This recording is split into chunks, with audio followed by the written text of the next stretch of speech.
My husband stood up at the head of the table, tapped his wine glass, and smiled at everyone like he was announcing a promotion. "I just want to say," he said, looking right past me, "that I'm moving on. Finally, starting fresh." His mother clapped. His sister laughed. 12 people at that dinner table, and not one of them looked at me, the woman who'd built the business he was about to hand to a stranger behind my back.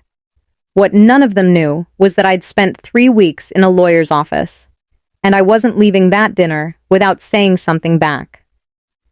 Comment where you're watching from, and subscribe if you believe karma always finds the right table to land on. For 12 years, I ran Maple and Vine, the diner on Route 9 that my grandmother left me when she passed. My name was on the deed. My name was on every permit, every tax filing, every 5 a.m. delivery signature. But somewhere along the way, my husband Derek started introducing me at parties as the one who helps out at the diner. Helps out. In my own restaurant.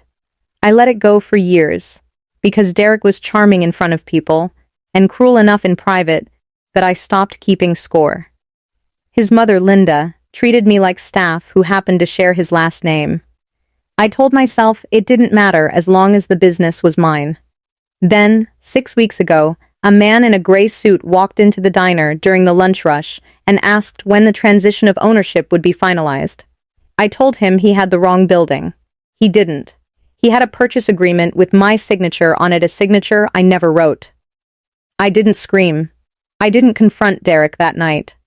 I smiled through dinner, kissed him on the cheek, and drove to my grandmother's old lawyer the next morning with the real deed in my bag. Frank had handled every piece of paperwork my grandmother ever signed.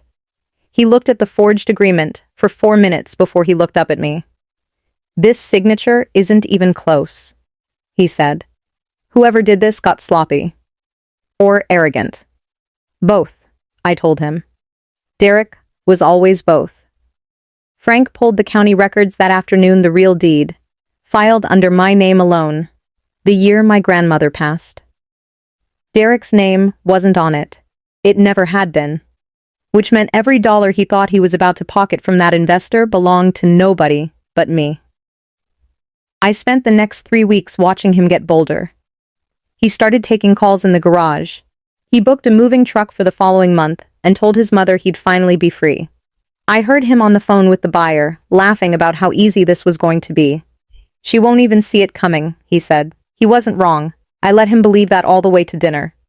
Linda hosted that Sunday a family dinner, she called it. Though I suspected by then it was really a goodbye party for me that I hadn't been invited to attend. Derek waited until dessert. That's when he stood, tapped his glass, and made his little announcement about moving on. His mother clapped. His sister said it was about time. Nobody asked what I thought, because nobody expected me to have anything left to say. I set my fork down. "Before you go," I said, "I think there's something everyone should see." I pulled the folder out of my bag and laid 2 documents side by side on the white tablecloth, the forged purchase agreement, and underneath it the real deed to Maple and Vine filed 19 years ago, my name, notarized, county stamped, untouched. "This is the one you tried to sell," I said, tapping the fake. "And this is the one that actually means something." The table went quiet in a way I'd never heard it go quiet before. Derek's face changed first, that particular kind of pale that comes right before panic. His mother reached for the deed like she could make it say something different by squinting at it harder. "You forged my signature to sell a building you never owned," I said. "Frank already filed a report. The buyer's attorney has a copy too. He didn't love finding out he almost paid for a property that was never yours to sell."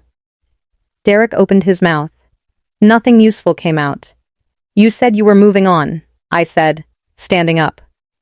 "So move. Just know you're moving out. Not selling anything on your way there." I didn't raise my voice. I didn't cry. I picked up my folder, thanked Linda for dinner, and walked out to my car while 12 people sat frozen around a table that suddenly had a lot less to celebrate.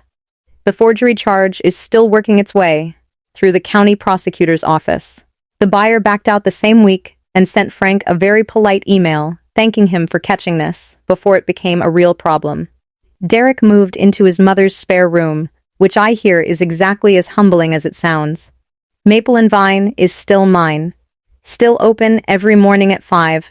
Still the only thing in 12 years of marriage that was ever actually, legally, undeniably mine. He wanted to walk away clean. Instead, he left with nothing but the name I never should have let him put ahead of my own.